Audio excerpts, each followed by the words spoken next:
ketika kita berkonflik dengan orang lain maupun kita berkonflik dengan diri kita sendiri, itu bukan akhir segalanya. Itu justru awal dari lu belajar mengenal diri lu. Itu adalah awal dari proses perjalanan lu, journey yang sedang lu bangun saat ini.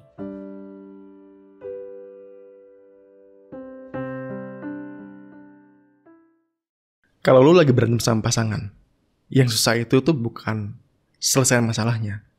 Yang susah itu adalah kendaliin emosi lu. Mungkin nih di dalam hati, itu lu ngerasa dipermalukan, dihianati, ditantang, dan sebagainya. Dan itu buat lu langsung refleks, defensif, atau bahkan menyerang pasangan lu. That's why di episode ini, kita bakal ngobrol tentang berkenalan dengan konflik dari dalam diri sendiri. Bersama dengan psikolog Edward Ghani dari Bicarakan. Halo bro, gimana kabarnya? Baik, lu gimana kabarnya? Baik juga. Baik juga. Gimana tadi pagi, tidur dan sebagainya? Baik, gue gak berdoa tadi pagi. Ya, hopefully gak berdosa ya. Cuma ya, baiklah. Lu gimana? Kayak tadi gue bilang sama lu di awal, leher gue agak kaku sih pagi ini. Cuman ya semoga bisa menyampaikan pesan-pesan yang sudah di-plan. Semoga. Dan juga apa yang sudah kita tadi komunikasikan juga ke teman-teman yang mendengarkan. Karena topik hari ini tuh penting. Karena ini series ya penting karena banget. Berkelanjutan lah ya dibandingkan bukan dibandingkan tapi melanjutkan dari topik-topik kita sebelumnya. Dan ini penting banget menurut gue, semua orang perlu tahu nih. Ya gue aja baru tahu tadi. So I think ya bisa kita garap langsung ya Ben. Okay. Mungkin gue tanya dari lu dulu. Kenapa menurut lu semua orang perlu tahu? Kenapa ini penting? Karena menurut gue, dan gue termasuk nih ya, seringkali tuh kita hidup dengan autopilot gitu. Nggak bodoh, tapi autopilot gitu. Karena ada orang bilang gini ya, kayak nggak ada korelasinya antara wisdom sama intelligence gitu. Gue setuju banget tuh. Jadi orang bisa pintar, tapi untuk wisdom itu susah gitu. I think something yang very important to wisdom adalah ya bisa paham emosinya dia sendiri gitu sebelum dia ngelakuin sesuatu gitu. That's why ya apalagi konflik gitu ya. Ini konflik kan ada resiko gitu kan. Kalau lu salah apa bisa pecah gitu. Yeah. Gitu sih. Ada konsekuensinya lah ya. Betul. Tapi menarik tadi tuh ketika lu bahas tentang intelligence. Wah seru tuh. Kalau kita kulik sedikit tentang intelligence itu kan nggak cuma berbicara soal kognitif ya bro ya. Betul. Ya nggak sih. Ada yang namanya emotional intelligence, ada yang namanya social skill juga kan. Social intelligence juga. That's why ada IQ, EQ, SQ ya nggak sih. Nah kita hari ini itu mungkin kalau dari gue dulu ya, gue tuh setiap kali mau podcast sama lu nih agak deg-degan nih. Karena deg-degan. Karena lu ngeliat mata gue ya? Bukan. Gue setiap kali podcast masih deg-degan. Oke sih. Tapi selalu deg-degan karena tanggung jawab sih. Menurut gue kayak jejak digital. Podcast ini kan nanti jadi jejak digital kan. Jejak digital yang bisa diakses oleh semua orang, dan ketika orang lain dalam titik terendah hidupnya atau mereka butuh bantuan, mereka akan nonton ini kan.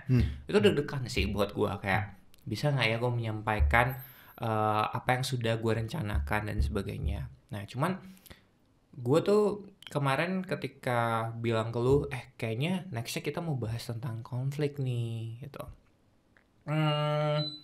Gue kepikiran bahwa kenapa ya kadang kalau kita berkonflik atau kita mendengar topik-topik tentang konflik, seringkali fokusnya itu, orientasinya itu dari luar, eksternal, bukan internal.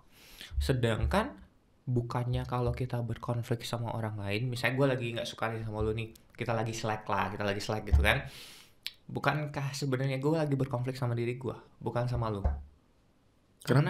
Karena yang gue nggak suka dari lu mungkin ada di dalam diri gue, berhubungan dengan value gue, berhubungan dengan prinsip gue, berhubungan dengan preferensi gue yang gak sesuai dengan apa yang lu lakukan, sehingga gue kecewa. Nah dalam proses gue kecewa itu kan ada emosi yang gue rasakan, gak sih? Betul. Nah itu yang tadi ketika lu singgung sedikit, bahas sedikit tentang intelligence di awal, gue suka tuh. Kenapa? Karena emotional intelligence ini menurut gue salah satu komponen intelijensi yang kadang-kadang kita lupakan.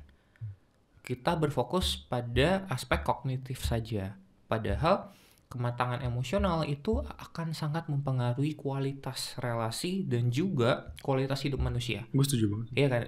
Terutama ketika kita berbicara tentang konflik nggak sih bro? Kalau even kerjaan. Ya. Even kerjaan. Dan konflik ada di setiap kondisi, setiap konteks, setiap peran kita sebagai manusia. Apalagi kalau kita berbicara tentang konflik relasi. Nah, lu sendiri nih, dari pengalaman lu dalam proses hidup lu selama ini, konflik apa yang paling gak menyenangkan buat lu? Mungkin lu bisa sharing dan mungkin tuh relate sama teman-teman yang dengar juga nanti. Konflik apa ya? Coba, gue mau kasih sedikit teknik. Boleh tuh, boleh. Lu duduk senyaman mungkin dulu, posisi duduknya sekarang. Terus close your eyes, lu bayangin satu masalah dan komponen emosi di dalamnya yang sampai hari ini lu masih ingat banget. Dan lu ngerasa bahwa harusnya gue gak kayak gitu tuh. Udah dapet gue. Udah dapet. Udah. Gak perlu merem ya. Gak perlu merem ya. Udah langsung pop up di pikiran lu ya. Oke. Kalau gitu coba lu sharingin ke kita apa yang tiba-tiba muncul dari pikiran lu. Gue secara gak sengaja dulu melukai orang yang gue sayang. Itu gue itu gak oke banget sih. Karena value gue adalah gue percaya bahwa gue orang yang bukan orang baik, cuma gue berusaha selalu untuk melakukan hal yang baik lah gitu. Itu value yang gue pegang gitu. Tapi di waktu itu gitu, meskipun gak sengaja gitu ya, tapi gue melukai orang yang gue sayang. Itu menantang value tersebut. Jadi kayak, ini jadi bener apa enggak nih? Jadi kayak gimana? Gitu. Kayak ada ingkar. Kayak ada yang ingkar gitu kan. Sebenarnya ingkar apa enggak? Ya nggak tahu gitu. Tapi kebingungan itu, keambiguan itu, ambigu di suatu value yang sangat krusial, fundamental itu kan. Itu yang lumayan berat sih dulu sih. Bersyukur sekarang udah membaik lah. Gue paham gitu kenapa gue ngelakuin itu. Dari pihak yang lain juga gue bisa melihat dari perspektif dia gitu. Terus apa yang gue lakuin setelah itu juga lumayan oke lah untuk redeem myself quote unquote gitu. Meskipun yang nggak bisa udah ini ya, tapi ya itu sih kira-kira emosi yang hal yang muncul gitu ya. Oke. Kalau gue boleh tahu gimana relasi lu dengan orang itu saat ini? Mungkin kalau gue boleh bantu, lu cukup jawab masih lanjut atau enggak? Masih berelasi atau enggak? Masih berelasi dengan baik, cuma jarang ngomong lagi sih. Tapi gue sama sekali nggak ada ill will, dan feeling gue sih dia juga nggak ada ill will sih, feeling gue. Kita paham bahwa ini proses yang kita lakuin bareng-bareng. Sekarang gue wish you the best. I think dia juga wish gue the best sih. Ini gue bilang dengan full skeptis ya, full mode skeptis yang dimana kalau enggak gitu, kalau iya gitu. Dan dengan mode itu gue bilang bahwa kayaknya gitu sih. I might be wrong I guess, tapi ya itu sih. Oke. Berarti kalau merefleksikan dari pengalaman lu sendiri, konflik itu apa bro menurut lu? Konflik itu mungkin ketika values seseorang ditowel. Mungkin itu ya.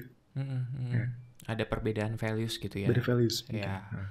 Valuesnya apa, yang terjadi apa, mungkin itu. Oh, berarti bukan perbedaan, tapi ketidaksamaan mungkin. Ketidaksamaan. Values. Ya. Mungkin perbedaan ekspektasi juga. Bisa banget, bisa banget. Karena sudah pasti dalam relasi harapan itu kan ada ya, kayak yang kita bahas kemarin di podcast kita sebelumnya, di episode sebelumnya. Mungkin menanggapi sedikit kalau dari gue adalah kalau kita membahas tentang satu fenomena, kalau kita mau bahas satu variabel psikologi, gue selalu suka bahas tentang definisi dulu. Karena ini jadi landasan berpikir kita, kerangka berpikir kita. Boleh. Konflik itu tuh buat gue ya, dari hasil beberapa jurnal yang gue baca, terus gue simpulkan lah, gue paraphrase pakai kalimat gue. Konflik itu adalah perbedaan pendapat antara dua manusia yang akhirnya memicu adanya pertikaian atau kerenggangan. Nah, konflik sendiri itu sifatnya pada dasarnya membangun. Kenapa? Karena ketika kita berkonflik dengan orang lain, tujuan konflik itu kan membuat kita sebenarnya semakin lekat dengan orang itu, semakin kenal. Itu tujuan konflik. Kenapa? Karena kalau lu berkonflik dengan orang lain, itu kan lu jadi kenal orang itu dan kenal diri lu kan. Kenal how to respon dia, bagaimana cara lu merespon dia, bagaimana cara dia merespon lu. Atau kalau kita kaitkan sedikit dalam hubungan relasi romantic relationship gitu ya. Lu pernah gak sih denger temen lu misalnya atau saudara lu atau siapapun yang pernah cerita sama lu, dia bilang gini, bro, gua sama pacaran nih, misalnya 1 tahun ya, dia pacaran sudah 1 tahun, gua gak pernah berantem sama pasangan gua. Tapi kemarin ini gue baru tahu ternyata ada hal-hal yang gak sesuai dengan apa yang gue inginkan. Nah, sehingga gue sekarang ngerasa kecewa banget nih sama dia. Apa putus aja ya? Gitu. Gue gak tahu lu pernah atau enggak, tapi gue pernah dengar, bahkan sering dengar teman-teman yang cerita sama gue, baik itu teman-teman klien, teman-teman PMB, atau juga teman-teman gue sendiri di lingkungan gue, ketika pertama kali dia berkonflik dengan pasangannya, dia kaget bro. Dia kaget kayak, oh ternyata kayak gini dia selama ini. Kok gue gak tahu ya? Kok gue merasa tertipu ya? Dan sebagainya. Nah kan ada perbedaan nih di sini. Perbedaan ekspektasi tentunya, dan juga perbedaan nilai-nilai yang dipegang.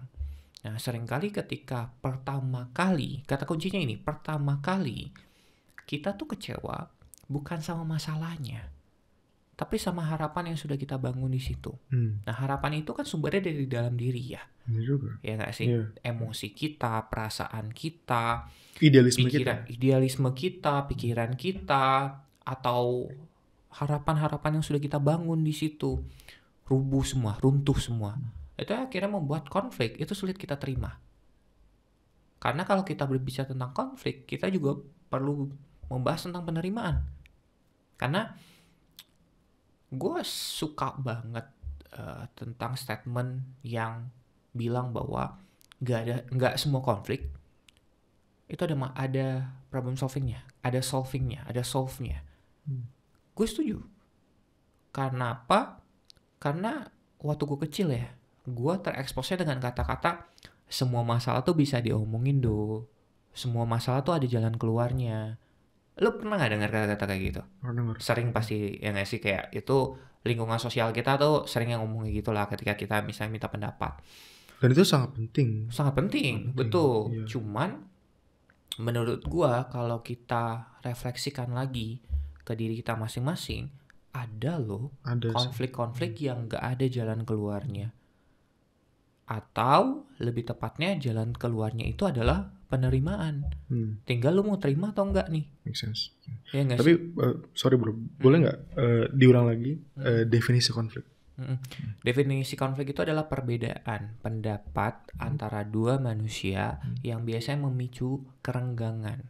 Baik secara relasi atau memicu. Enggak pasti berarti. Tidak memunculkan, tapi dia memicu. Oke. Jadi ada potensi, tapi enggak selalu. Oke, mantap. Nah, itu yang kadang-kadang membuat dua manusia yang berkonflik itu adalah dua manusia yang secara tidak sadar itu adalah dua manusia yang terluka. Gue suka pakai analogi di mana kalau kita lagi berkonflik, kita tuh lagi melindungi diri masing-masing. Betul. Karena kita nggak mau bagian terkecil dari diri kita, which is adalah ego kita, itu dilukai. Ego bener sih. Iya kan? Iya. Jadi kita bangun tembok. Oh tadi kita sempat bahas tuh tentang stonewalling dan sebagainya. Itu kan nggak enak banget ya.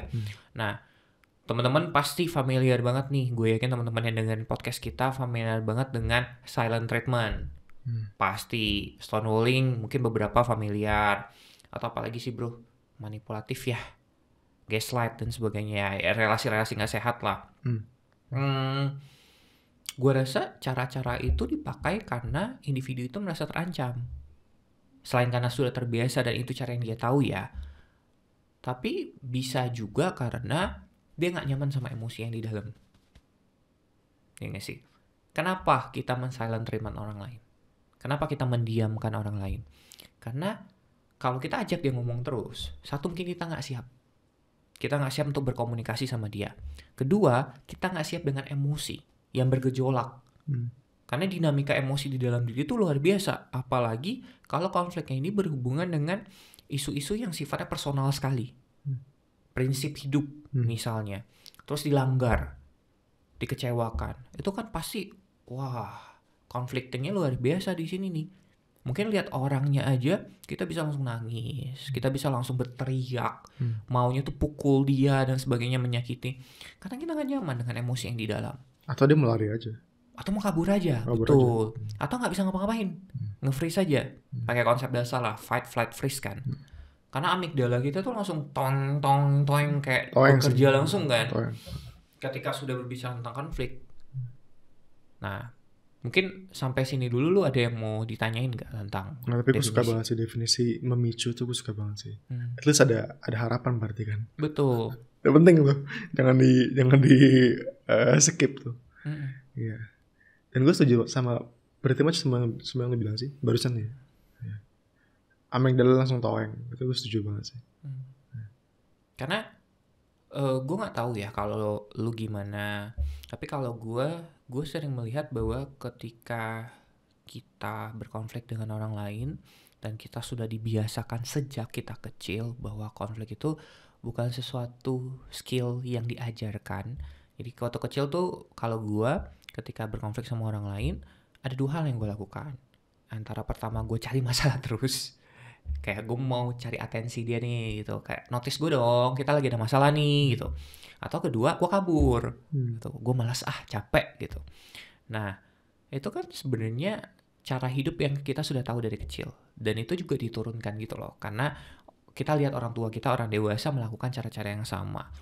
Cuman pernah nggak sih kita berpikir bahwa sebenarnya fungsi konflik itu adalah membuat kita semakin kenal dan paham tentang cara penyelesaian masalah, kematangan secara emosi, termasuk cara kita membangun relasi dengan orang lain.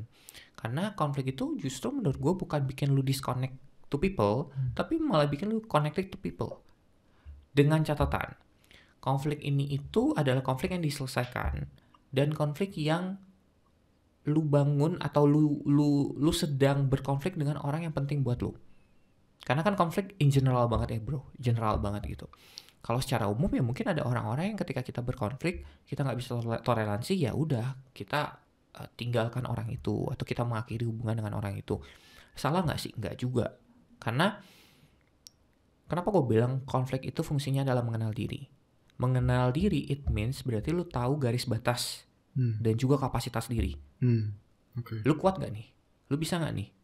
Kalau lu lanjutin terus, lu nya willing nih, lu punya kerelaan untuk memperbaiki relasi, tapi ternyata orang itu enggak. Betul. Orang itu gak siap. Terus lu lanjutin, apa yang terjadi? Kan lama-kelamaan lu jadi kehilangan diri lu sendiri, lu jadi kebingungan sendiri, dan itu juga gak oke buat lu. Itu gak oke buat relasi itu. Itu gak oke juga buat orang itu, karena secara gak sadar kadang-kadang kita memaksakan gitu loh bro. Kita memaksakan konflik itu, weh ini harus selesai nih, gue gak bisa kayak gini terus nih, buruan loh gitu. Padahal orang itu kayak gak siap gue, gak bisa gue bahas ini gitu misalnya. Nah itu yang kadang-kadang kita harus memahami juga bahwa konflik itu berbicara kesiapan. Cuman kan pasti nih ketika kita berbicara tentang kesiapan, ada yang berpikir bahwa ya kalau dibiarin kan makin hancur. Mas Andre, Mas Edo, nggak bisa dong kayak gitu terus. Betul. Cuman kalau dipaksakan itu juga lebih hancur lagi menurut gua. Hancur lagi. Gitu. Jadi tetap dikomunikasikan, ditanyakan.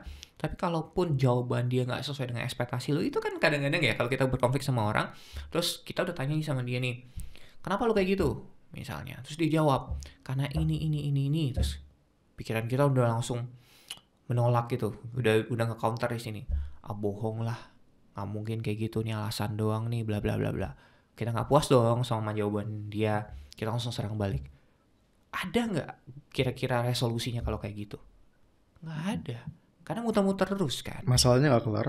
Trustnya malah terluka. Betul. Masalahnya nggak kelar, trustnya terluka, relasinya semakin buruk. Relasi semakin buruk, dan apa yang terjadi ujung-ujungnya, outputnya?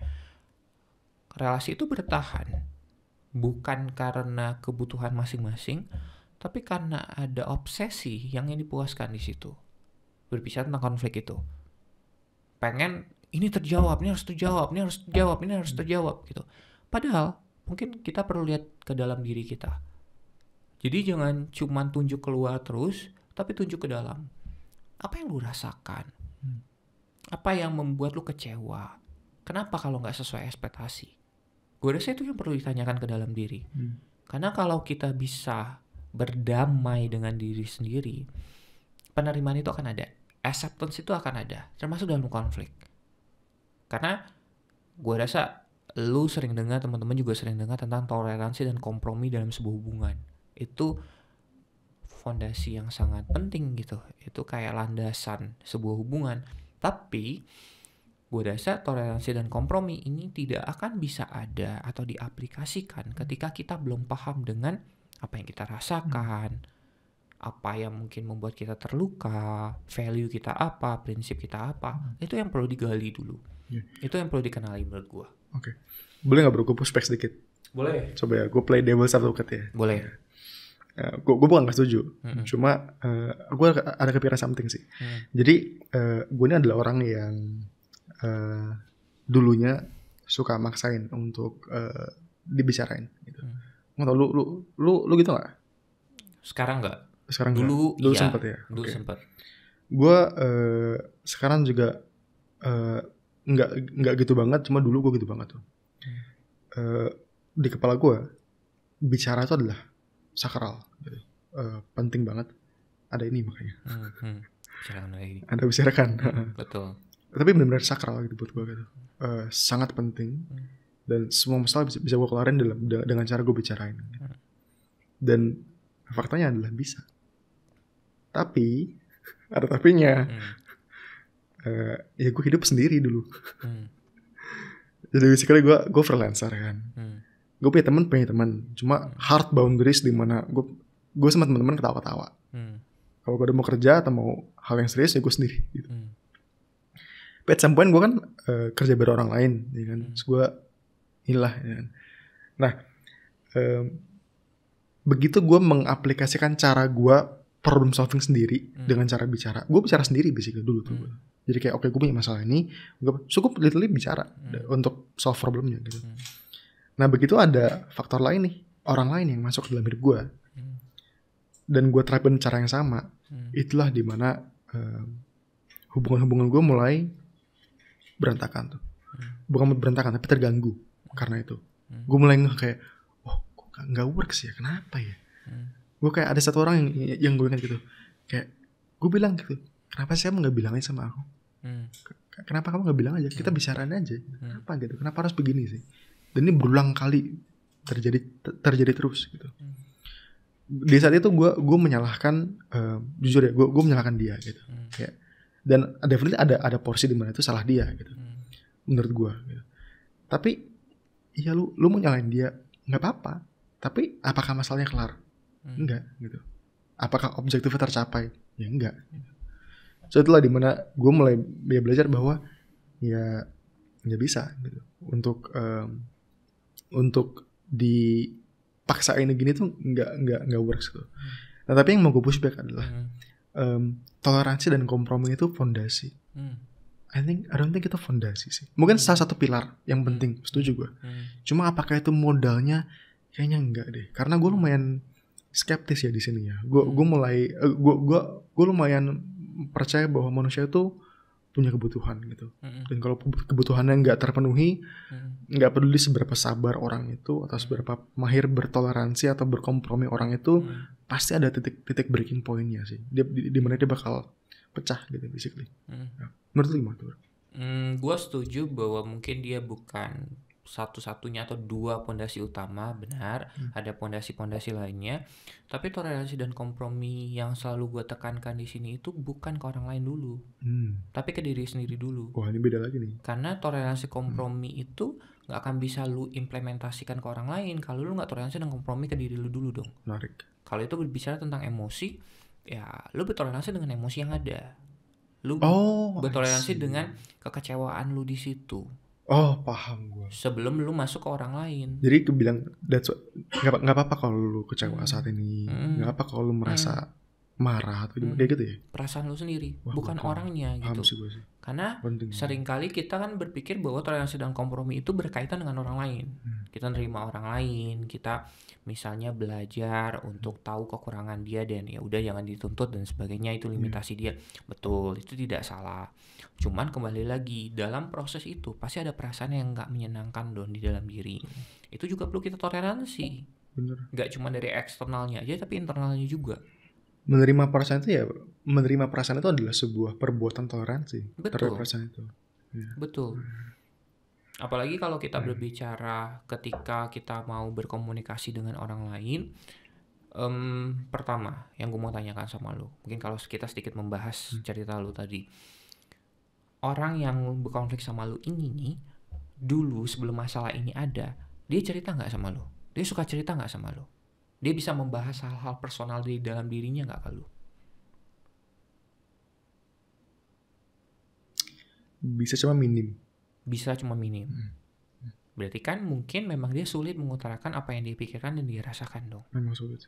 Nah itu kan berbicara kesiapan yang tadi kita bahas. Betul. Karena nggak semua orang siap bro. Betul. Nggak semua orang siap untuk mengkomunikasikan perasaannya, karena itu nggak nyaman.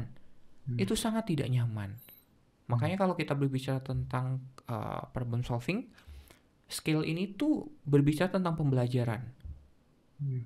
Jadi kalau misalnya ada teman-teman yang lagi dengerin kita nih, dan dia relate dengan kita, gue mau bilang kayak gini ke mereka. Teman-teman, gak perlu buru-buru. Gak perlu memaksakan dan gak perlu harus sempurna sesuai dengan apa yang kalian dengarkan di podcast ini. Kenapa? Karena setiap dari teman-teman punya proses masing-masing. Termasuk lu, termasuk gue. Kita ada proses masing-masing yang kita laluin. Sampai di titik kita punya cara kita sendiri untuk menyelesaikan masalah dengan sehat. Gitu. Karena kalau kita berbicara tentang problem solving, for me, itu berbicara tentang seni, art. Bagaimana seni lu bicara, seni lu menjelaskan, seni lu memproses emosi lu. Dan seni lu bagaimana mengekspresikan emosi lu. Karena kalau kita berbicara tentang konflik, apa yang paling sering lu dengar dari konflik? Kalau lu? Apa tuh? In general, apa yang paling lu sering dengar tentang konflik? Mau kata-kata, mau words, mau kondisi, apapun itu. Yang paling sering lu dengar. Boleh gue dulu gak? Boleh. Kalau gue emosi nih. Itu paling sering gue dengar. Lagi berkonflik nih, gue emosi nih. Oh kalau gue tahu, gue bingung. Gue bingung nih. Ya, dua hal tuh. Gue bingung, gue emosi. Bingung gue gitu. Nah, itu kan kok gue keinget seseorang ya. Gak. Gue juga punya temen yang responnya sama gitu. Gue bingung. Tapi karena cowok mungkin. Iya. Sebenarnya harus dijelaskan mungkin. Nanti gue mau bahas sedikit tentang bingung itu. Cuman kalau kita bahas dua komponen ini, bingung dan juga emosi, itu kan berbicara dari dalam diri, berbicara tentang perasaan lu, berbicara hal yang lu nggak paham. Yang bingung ya yang diri lu sendiri gitu kan. Ya. Itu yang kadang-kadang gue meskipun juga, di kepala tuh kayak matematika jelas banget gitu. 1 tambah 1 2. Kok 11? Bingung gue betul terus gitu. Betul. Ya. Karena lu bingung untuk ngomongnya kan. Lu bingung gimana deliver dengan benar nih. Karena kadang-kadang ketika kita berkonflik, kita tuh penuh pertimbangan bro. Kan kita ragu dong. Kadang-kadang kita ragu sama diri kita sendiri. Gue bisa gak ya ngomong gitu. Orang lain paham gak ya dengan apa yang gue omongin. Nah, itulah kenapa konflik berbicara tentang dilatih. Berbicara tentang sesuatu yang kita bisa pelajari pelan-pelan. Learning by doing lah. Lu gak akan bisa langsung, gue rasa. Mungkin ada orang-orang yang ya dapat gift lah, mereka bisa langsung wise ngomong sama orang lain dan sebagainya. Cuman seringkali kalau kita berbicara tentang komunikasi, kita berbicara tentang bagaimana mengenali kebutuhan dalam diri, gue rasa itu proses waktu yang membuat kita semakin kenal diri kita. Dan bingung itu adalah kata yang paling bisa mewakili saat kita berkonflik dengan orang lain. Karena mungkin kita bingung dengan perasaan kita juga. Nggak cuman resolusinya ya, nggak cuman closure-nya aja, tapi juga perasaan yang kita rasakan. Karena campur aduk gak sih? Kalau lu pernah dengar layer emosi itu kan ada layer-layernya tuh. Nggak pernah gue, apa tuh? Jadi misalnya kalau lu anger itu kan ekspresi emosi yang keluar di permukaan. Konten emosinya anger. Tapi di bawah anger itu tuh ada layernya. Kayak iceberg turun ke bawah gitu loh. Misalnya lu merasa dikecewakan, lu merasa dikhianati, ada betrayed-nya di situ, lu merasa malu misalnya. Akhirnya keluarnya anger kan. Itu. Sama. Ketika lu sedang berkonflik dengan orang lain, mungkin lu bingung dengan perasaan yang banyak sekali, pikiran yang banyak sekali di kepala lu. Sehingga untuk menyampaikan itu, waduh, akhirnya ujung-ujungnya salah. Karena yang diikutin adalah kemarahannya misalnya. Nadanya langsung naik, menyerang, dan sebagainya. Karena mungkin bukan intensinya, bukan niatnya kayak gitu. Cuman karena dia bingung memproses itu, akhirnya error. Ya nggak sih? Ya kayak lu masukin rumus nih, lagi ngoding, salah nih, keluarnya error gitu kan. Kayak Excel gitu juga kan, error kan. Sama, kalau kita lagi berkonflik sama orang lain, kadang-kadang error keluarnya. Ini nih kayak gini sih, kayak lagi ngoding, ya kan. Terus error, ya kan. Terus lu puyeng banget, lu kayak anjir ini gila nih ya. Gue puyeng banget, lu tutup komputer terus lu banting laptop itu basically. Betul. Ya. Jadi bukan error gitu. Betul. Lu banting laptopnya. Betul. Udah gitu. Capek gitu kan, males gitu kan. Ya lu lelah gitu. Nah, gue gak ngerti tuh itu fight atau flee itu. Temporado kali ya. Gue udah marah, terus gue mau lari dari masalah itu. Betul. Yeah. Apalagi kita sering nggak sih ada di kondisi yang konflik berulang gitu. Itu lagi masalahnya, itu lagi masalahnya, mau orangnya ganti, itu lagi masalahnya. Trauma menurut gue. Menurut gue bukan trauma sih, cuman mungkin kenapa masalah itu berulang karena ada dua faktor menurut gue. Faktor pertama itu sumbernya di dalam diri kita. Faktor kedua itu adalah kita meng-attract masalah yang sama. Paham gak maksud gue? Kita meng-attract masalah yang sama. Kita secara belum selesai, ya secara nggak sadar, kita belum selesai dengan isu yang ada dalam diri kita. Akhirnya kita ulang lagi. Kita attract gitu, kita kayak narik gitu loh, kayak magnet gitu loh. Baik masalahnya maupun orangnya. Tapi ya orangnya juga berhubungan itu kan. Karena kembali lagi kalau kita belum selesai dengan masalah yang pernah kita alamin, berarti kan masalah itu masih sesuatu yang eksis di dalam diri kita. Sesuatu yang eksis ini kan pasti jadi cara kita. The way lu berkomunikasi, the way lu berkonflik, dan akhirnya lu meng-attack orang-orang yang sama dengan cara-cara itu. Itulah pentingnya, yuk kenal dulu dengan cara lu berkonflik. Itu penting loh. Cara lu berkonflik sama orang tuh seperti apa sih selama ini? Menarik. Karena cara lu berkonflik itu bisa dua hal. Cara lu berkonflik dengan lu konfrontasi, atau cara lu berkonflik dengan lu kabur. Avoid terus kan, avoidant terus kan. Cara yang mana yang lu pakai selama ini? Kenapa? Ya kalau gue konfrontasi sih. Karena itu ada maknanya bro. Dulu nggak pernah berubah. Gue ingat dulu gue sama bapak gue tuh gue yang konfront. Terus gue yang ngajak duduk gitu, bicara. Tapi dia tipikal yang lari. Dia dulu tuh it's all I've ever known gitu. Konfrontasi baik-baik di kepala gue baik. Cuma pas dipraktekin ya nggak baik-baik gitu. Ya. Kan gue selalu fokusnya ke teknisnya, ke kata-katanya kan. Ini masalahnya, ini alternatifnya gitu. Terus kayak ada yang kurang apa enggak, langsung teknis gitu. Cuma gue nggak perhatiin intonasi gue, mimik muka gue, itu nggak ada yang gue. Itu yang tadi kita bahas gitu. Juga kan ya, di balik layar gitu kita bahas tentang bahwa ternyata wajah kita, eye contact-nya kita, tone suaranya kita, bahkan gerak wajahnya sedikit aja gitu, tuh ngaruh banget sama cara orang menangkap pesan yang kita sampein. Gue mau nanya nih bro, itu bisa dikontrol apa enggak sih? Sebenarnya kalau mau dilatih mungkin bisa, lu be mindful. Acting basically ya, bukan? Acting itu kan sebenarnya juga sesuatu yang kita lakukan ketika kita merasa bahwa cara-cara yang kita lakukan selama ini itu tidak sesuai nggak sih? Kayak acting tuh konotasinya nggak selalu buruk menurut gua. Lu bisa acting untuk belajar gitu. Lu acting nggak sesuai dengan diri lu untuk lu belajar gitu kan lebih baik. Cuman kalau ditanya bisa dikontrol atau enggak, jangan fokus ke situ. Jangan jadi satu-satunya fokus. Karena nanti lu melupakan konten isi pembicaraannya. Gitu. Nah, gue mau bahas sedikit sih tentang topik utama dari podcast kita ini. Boleh. Kalau kita berbicara tentang konfrontasi dan juga avoidant, lu melihat nggak sih bro sebenarnya ada kesamaan di situ? Reflect instinct. Nah, konfrontasi itu kan berbicara ketika lu merasa gak nyaman dengan masalah, lu merasa gak nyaman dengan emosi, lu mau selesain saat itu juga kan, biar cepet kan. Betul. Avoidant itu kan berbicara ketika lu gak nyaman dengan emosi lu memilih untuk kabur. Betul. Apa kesamaannya menurut lu? Penyamannya. Yes.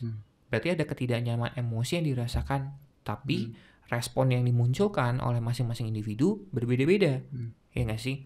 Nah, kembali lagi, berarti ketidaknyamanan ini mungkin yang perlu untuk dikenali dulu. Betul. Bukan soal konfrontasi atau avoidantnya. Karena itu cara masing-masing. Makanya tadi kan gue sempat bilang sama lu kan, menurut gue mau dia konfrontasi, mau dia avoidant, itu caranya dia gitu. Cara orang masing-masing gitu. Berbeda-beda. Karena orang yang konfrontasi dan avoidant itu bisa berdiskusi untuk mencari win-win solutionnya nih gimana nih. Kalau lu gak suka langsung membahas masalah, sedangkan gue mau langsung membahas masalah, kita cari jalan tengah gimana. Kita time out dulu gimana. Misalnya, kayak gue kasih waktu nih, lu 3 jam dari sekarang memproses dulu. Nah, kalau gue kasih waktu lu karena lu gak biasa langsung membahas masalah dan lu memilih untuk avoidant, ini kan challenge buat lu nih untuk memproses emosi lu. Sedangkan buat orang yang terbiasa konfront, dia juga challenge buat dirinya sendiri dong. Karena dia harus menahan itu loh. Itu gak nyaman sama sekali. Karena ada energi yang besar yang mau dia luapin. Iya, betul. Nah, sedangkan bisa aja ketika lu meluapkan itu, lu bukan fokusnya menyelesaikan masalahnya, tapi bikin lega doang. Jadi konfrontasi itu kadang-kadang bikin lega doang bro. Gue mau marah-marah, gue mau ngomong biar lega aja. Tapi masalahnya gak selesai nih. Gue setuju sih. Muter lagi. Nah, orang yang avoidant ketika dipaksa, apa yang terjadi? Ngikutin aja deh, biar gak ribut. Udah deh, apa mau lu deh, suka-suka lu deh. Apa yang lu mau gue ikutin deh. Kan gak selesai kan jadinya kan. Dan itu gak oke banget sih. Sangat gak oke. Oke banget sih. Itu yang tadi gue bilang, kenapa bisa berputar-putar terus masalahnya. Kenapa masalah yang sama bisa berulang lagi. Karena kadang-kadang kita dipaksakan gitu loh. Antara kita dipaksakan oleh orangnya atau emosi kita. Orang yang konfrontasi mungkin dia dipaksakan oleh emosinya. Jadi budak emosi guys. Betul. Orang yang avoidant dia dipaksakan oleh orang yang mengkonfrontasi untuk selesaiin secepatnya. Budaknya amigdala guys. Betul, muter-muter aja terus. Itu kenapa? Yuk kenal dulu nih sama emosi di dalam diri lu. Gimana caranya tuh? Gimana cara kita berhenti mematahkan lingkaran perbudakan ini? Oke, good question. Ketika lu lagi berkonflik, buat ruang dulu, ruang aman untuk lu memproses emosi. Jadi kalau gue lagi marah banget, gue memilih untuk gue left out dulu nih. Bukan kabur ya, tapi gue bilang, jadi latihan untuk menyampaikan ke orang lawan bicara kita, orang yang sedang berkomunikasi dengan kita, boleh nggak gue memproses dulu, atau boleh nggak gue keluar dulu sebentar. Nah, cara ngomong gitu tuh harus tuh. Iya, jadi diproses dulu tuh. Cara ngomong juga harus gitu tuh. Betul. Boleh nggak? Jadi ada kata tenang, minta izin. Terus tenang gitu. Aduh. Dan itu latihan. Latihan. Itu latihan. Jadi lu kasih ruang dulu ke diri lu sendiri. Karena kalau lu langsung kayak cabut gitu ya, lu live out langsung, ini orang kan jadi berasumsi dong. Betul. Ini orang kok nyolot nih, kok dia jahat nih misalnya dan sebagainya. Ketika lu ngomong, lu nggak dirasa kayak tulus gitu loh, nggak genuine, malah dia berprasangka A, B, C sama lu gitu. Nah itu kan juga nggak oke. Jadi saran gue, coba buat waktu dulu, waktu yang aman buat lu, buat ruang untuk lu berkomunikasi sama perasaan lu, proses dulu. Terus sampaikan ke orang yang berkonflik sama lu ketika lu sudah siap untuk ngomong dengan sehat. Gimana caranya tuh untuk bisa berkomunikasi dengan diri lu sendiri, dengan perasaan lu? Ruang tadi. Lu ngomong sama diri lu berbicara dengan diri lu, merasakan apa yang saat itu lu rasakan. Misalnya kalau kita berbicara tentang kemarahan, mungkin ini agak bingung, kompleks, dan juga abstrak. Karena kalau lu berbicara tentang emosi, kadang-kadang kita ngerasa gimana cara gue ngenalin emosi gue. Respons tubuh. Itu yang gue biasa coba bantu lihat respon tubuh dulu deh. Respon tubuh kita kayak saat itu tuh gimana? Misalnya kalau kita takut, kita khawatir, tremor, atau dada sakit, atau heartbeat kita kencang, atau tegang leher belakang, atau kita ngerasa nafas pendek, itu dulu disadari. Atau ketika lu marah sama orang lain, apa respon tubuh yang bisa muncul? Kalau lu? Gue gak tau kenapa ya, gue selalu sama. Dada gue kayak rasanya cekung, kayak cekung dalam. Itu gak selalu sama gitu. Mau itu marah atau sedih atau apapun itulah. Kalau gue mau gerak. Jadi ada impuls yang mau gue salurkan gitu loh. Kalau lu mau gerak, gue mau gerak. Baru lu berarti udah gerak, udah siap untuk wah gue harus apa nih gitu, gerak gitu. Nah, lu lebih ini ya, lebih itu gue sadar tuh, gue lagi marah nih, karena impuls gue tuh kayak mau meledak gitu, mau keluar. Atau kalau gue cemas, kaki gue tremor, goyang-goyang kaki gue. Nah, gue lagi takut nih, jadi gue mikirin banyak hal. Gue kalau podcast entah kenapa ya, tangan gue selalu kayak orang kedinginan gitu. Iya gue. Mungkin takut, mungkin cemas mungkin, gitu. Mungkin kenal dari situ dulu. Itu secara tidak sadar ya, tubuh kita tuh sedang ngasih tahu sesuatu gitu loh. Ada message dari dalam diri bahwa lu lagi merasa ini, lagi merasa ini gitu. Tinggal bagaimana kita aware kan. Dan tadi gue bilang latihan untuk kenal tubuh. Karena mungkin gue nggak tahu waktu kita masih banyak atau enggak. Cuman dari gue itu kalau kita berbicara tentang konflik, kita berbicara tentang emosi itu sumber dari dalam bro, bukan dari luar. Emosi itu bukan sesuatu yang terus-terusan dipancing orang terus kita emosi. Kadang kita berpikir emosi itu dari luar, sehingga kita mencari sumbernya dari luar. Meskipun sumbernya ini sudah terpenuhi, kalau kita nggak kenal diri kita secara dalam, tangki emosinya, seberapa dalam tangki itu, berapa liter misalnya isinya dan sebagainya, percuma nggak sih? Mau dari luar penuhi dengan cara apapun, kalau dalamnya nggak siap nih untuk dipenuhi. Sama. Makanya stimulus yang sama di orang yang berbeda, responnya bisa berbeda. Ya kan?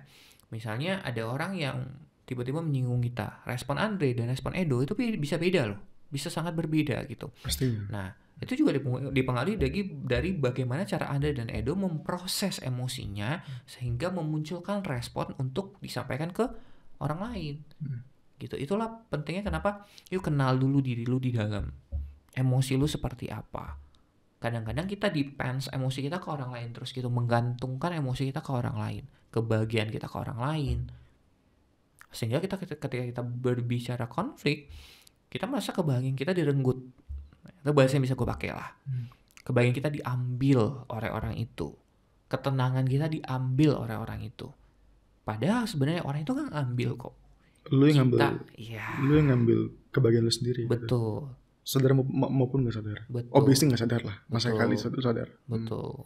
Atau bisa juga kasar tuh sebenarnya tuh. Bukan kasar tapi kayak gitu. Cuma ya gue setuju sih. Atau bisa juga lu membiarkan. Tapi sebenarnya gimana ya? Bukan kasar sih.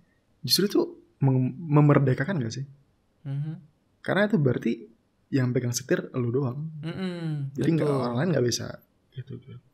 Yang ekstrim adalah Viktor Frankl punya buku tuh, Man's Search for Meaning. Even di concentration camp, waktu Perang Dunia Kedua, dia tetap bisa jadi manusia. Betul. Di saat orang lain udah jadi binatang, bener-bener binatang, dan bisa dipahami gitu. Karena memang gila kan kondisi di sana. Kan. Kalau kau sih gila banget.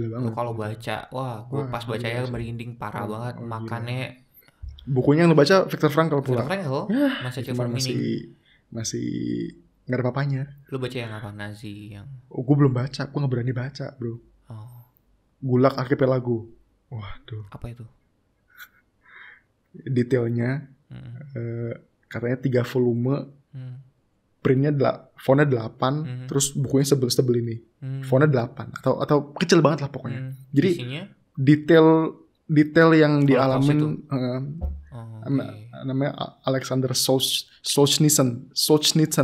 Gue gak tahu. Ini gue cuma ngulang orang lain juga ya. Cuma itu sih. Jesus. Anyway, ya menurut gue ada something yang memerdekakan sih dari sana sih. Karena itu berarti lu yang pegang kendali gitu. Betul. Enak kan lu pegang kendali kan. At least ada yang penanggung jawabnya gitu. Nggak kayak orang lain terus gimana nih. Dan bukankah memang harusnya seperti itu, bahwa kita bertanggung jawab atas perasaan kita sendiri nggak sih? Iya, benar. Karena rasa tanggung jawab itu, it means berarti kita belajar untuk mengenali perasaan itu, belajar untuk tidak membiarkan perasaan itu yang pegang kontrol dan mengekspresikan sesukanya. Tapi kita tahu, oh kalau gua merespon seperti ini, dampaknya apa ya buat gua? Ada proses berpikir di situ. Itulah kenapa pentingnya yuk kenal dulu perasaan lu. Karena I think kita sebagai manusia seringkali itu digerakkan oleh impuls dan insting. Tanpa menyadari bahwa sebenarnya esensi hidup kita, komponen hidup kita itu nggak cuma itu. Ada banyak sekali variabel aspek yang membentuk diri kita sebagai entitas yang utuh kan, sebagai manusia. Ya, kembali lagi kalau kita berbicara tentang konflik, gue rasa kita perlu belajar pelan-pelan. Gue dan lu serta teman-teman yang dengar di sini, konflik tuh nggak selalu buruk kok. Konflik tuh nggak selalu konotasinya negatif. Konflik tuh nggak selalu sesuatu yang lu harus kabur terus, hindarin terus, atau lawan terus, atau lu konfrontasi terus. Enggak kok. Konflik tuh juga berbicara, yuk lihat dari dalam. Kenal dari dalam. Apa yang lu mau? Kebutuhan lu apa? Orang lain bisa nggak ngasih itu kira-kira? Kalau enggak, apa yang bisa lu lakukan? Lu bisa nggak nerima itu, accept itu? Atau ya left. Kalau lu merasa nggak kuat lagi di situ, ya mungkin pilihannya adalah cari environment yang baru. Tapi ketika lu sudah cari dan berulang lagi, mungkin kebutuhan lu yang lu perlu untuk sesuaikan. Jangan dipaksakan sih menurut gua. Iya. Melihat lensa konflik sebagai kesempatan, itu menarik banget sih. Yang tadi sempat bilang ya, kayak konflik itu bisa menjadi sebuah kesempatan basically kan. Betul. Untuk lebih lekat sama diri sendiri. Bener nggak bro? Lain. Dan orang lain bahkan gitu ya. Nah, yang diri sendiri gue paham nih. Nah, karena ini pemahaman gue ya. Kayak ya kalau lu bisa, kan kalau lagi marah dari sakit atau gimana kan ada kesempatan buat ngobrol sama diri sendiri. Itu kan enak ya. Bayangin kalau lu bicara sama suara hati lu gitu. Terus suara hati lu begitu dia lagi gelisah atau gimana, dia ada yang ngajak ngobrol. Terus erat gitu. Understanding kan enak banget lah. Jadi lu bisa bangun hubungan yang sehat sama nurani lu kayak gitu. Apapun itulah bahasa yang mau dipakai gitu ya. Nurani let's say. Ya. Tapi kalau sama orang lain gimana? Kok kayaknya kontradiktif kan? Kok konflik malah membuat semakin lekat? Gimana tuh bisa dijelasin? Nah, konflik itu seringkali kan kita persepsikan sebagai sesuatu yang mengancam. Nah, mungkin cara berpikir ini sedikit di switch gini, bukan di switch lah, tapi digeser sedikit. Bukan mengancam, tapi dinetralkan bahwa konflik adalah konflik. Jadi jangan dipersepsikan dulu, jangan dikasih label apapun dulu. Konflik adalah konflik, artinya ada perbedaan nih antara kita. Di tengah perbedaan ini, sebenarnya kan kita lagi belajar kenal orang ini. Dia maunya apa ya? Kebutuhannya apa? Ketika kita berhasil, jadi gue tuh sering gini. Gue suka mengaitkan bahwa hidup kita tuh kayak misi. Kadang-kadang kayak misi. Kayak kalau lu main game, kan ada questnya tuh. Lu harus selesaiin quest A, B, C. Kalau lu selesaiin quest, lu naik level. Atau kalau lu selesaiin quest, lu ada nama. Kalau dulu, lu pernah main game online, sale online gak? Enggak, tapi gue main gue main yang semacamnya. Itu kan ada kayak statusnya gitu loh bro. Lu jadi beginner, newbie, terus naik lagi, rookie, bla bla bla bla. Sama, ketika lu berkonflik dengan orang lain dan lu berhasil nih, mission accomplished misalnya, naik level lu. Level hubungan lu tuh naik. Level relasi lu tuh naik. Iya. Karena lu dan orang itu, wah, gue semakin kenal Edo, itu semakin kenal gue nih. Dan kita udah pernah berantem. Betul. Terus fine aja. Sense of belonging. Jadi ada rasa semakin bonding lah, ada rasa kepemilikan satu sama lain itu. Rasa kebersamaan. Rasa aman juga. Ternyata ketika gue bermasalah dengan Edo dan Edo bermasalah dengan gue, hasilnya nggak selalu kita akan jauh-jauhan. Mungkin pernah ada masa kita jauh-jauhan, tapi setelah itu kita sadar loh apa yang perlu kita lakukan. Lu makin lekat dengan orang itu, lu makin attach sama orang itu. Makanya buat gue justru ketika lu berkonflik itu adalah waktunya lu kenal dia dan kenal diri lu sendiri. Bukan berarti ketika lu berkonflik ini waktunya lari, ini waktunya menyelesaikan hubungannya, bukan konfliknya. Karena seringkali kalau kita berkonflik bukan konflik yang kita selesain, tapi hubungannya. Kita putus ini. Ya, tapi ada juga konflik yang memang harus mutusin hubungannya, nggak salah juga. Itu yang perlu dilihat. Yang penting itu pilihan, bukan insting gitu ya. Yang penting itu sudah dipikirkan, diproses dengan baik, dan sudah dikomunikasikan ke diri sendiri sebelum mengambil keputusan. Gitu. Ya gue mungkin bakal tutup sama satu ini sih bro. Gue tuh agak setengah-setengah curhat ya. Ada ketakutan di mana kalau ada konflik itu ya hubungannya terkikis. Bukan dikuatkan, tapi malah terkikis gitu, pelan-pelan gitu. Itu gue takut sih itu sih. Gue berharap sekarang gue udah bisa berkonflik tanpa harus mengikis tadi ya. Tapi jujur gue nggak tahu gitu. Itu lumayan gimana gitu ya. Kalau lu pernah ada kepikiran gitu nggak? Buat gue gini, hubungan itu bertahan atau hubungan itu berakhir itu semua keputusannya nggak cuma di kita, tapi di orang lain juga yang berkonflik dengan kita. Juga. Ya. Jadi kalau kita punya harapan relasi ini akan terus baik, boleh. Tapi kalau ternyata orang itu belum siap, ya nggak apa-apa juga. Berarti mungkin jalan yang bisa ditempuh saat ini ya kalian pilih jalan masing-masing dulu. Dan it's okay for me gitu, nggak masalah juga. Karena ketika kita mau, kita bareng terus dong, kita masih berrelasi baik dong. Tapi dianya nggak siap, dianya nggak mau, gini kan pura-pura ya. Dan itu juga menurut gue jadi menyakitkan buat kita juga gitu. Dan mau sampai kapan seperti itu gitu. Maka kehilangan itu nggak selalu buruk, berpisah itu nggak selalu buruk. Cuman sebaiknya cara dalam membuat keputusan sampai ke titik itu yang diperbaiki gitu. Karena gue rasa kalau kita mau konflik ini terus berakhir, hasil akhir konfliknya itu adalah relasi kita terus baik dengan orang itu, kadang terlalu muluk lah buat gua. Karena balik lagi yang tadi kita bahas, kesiapannya bro.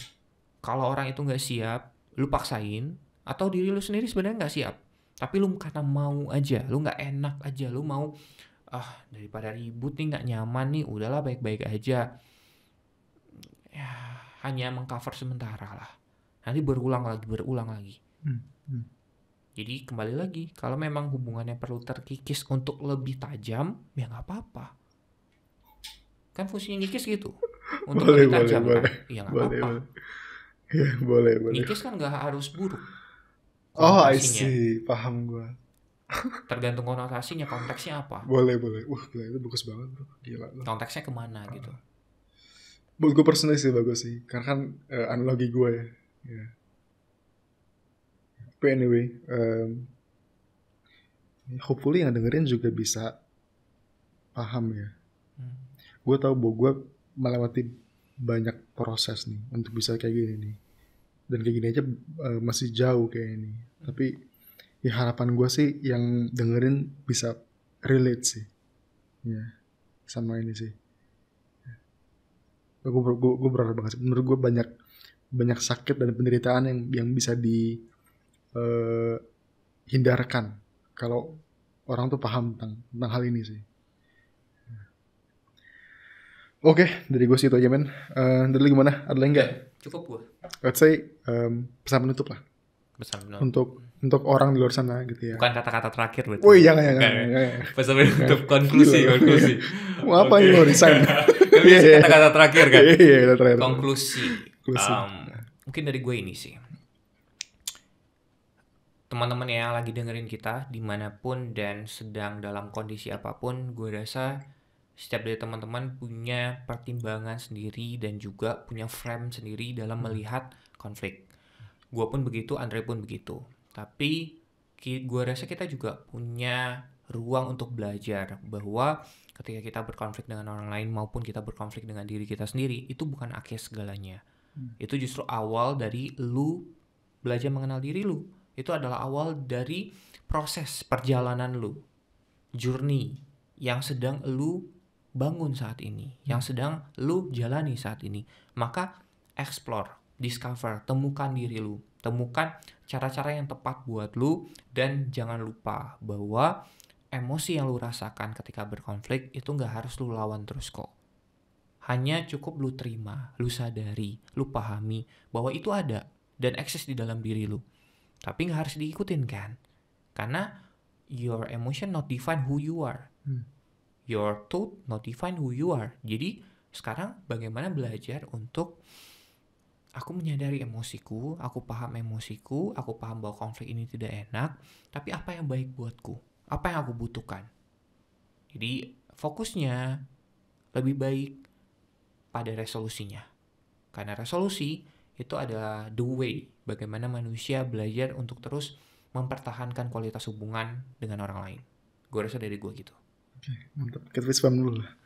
Mantap, thank you bro. Thank you. Sama-sama. Oke, ini gue plug ya, sedikit aja. Namaku Andre, dari Bicarakan, here with Edo, psikolog dari Bicarakan. Kalau kamu punya masalah saat ini, ada yang lagi dipikirin, atau semacamnya, atau apapun itulah, yang kira-kira bakal bisa benefit dengan ngobrol sama orang kayak Edo, itu boleh banget untuk jadwalin konsul di kami. Cara juga super mudah. Tinggal kunjungi kami di website www.bicarakan.id. Di situ kamu bisa ngobrol sama psikolog Edo ataupun yang lainnya. Thank you banget untuk perhatianmu, udah dengerin podcast ini, dan sampai jumpa di podcast Angkat Bicara episode selanjutnya. Bye-bye. Bye-bye.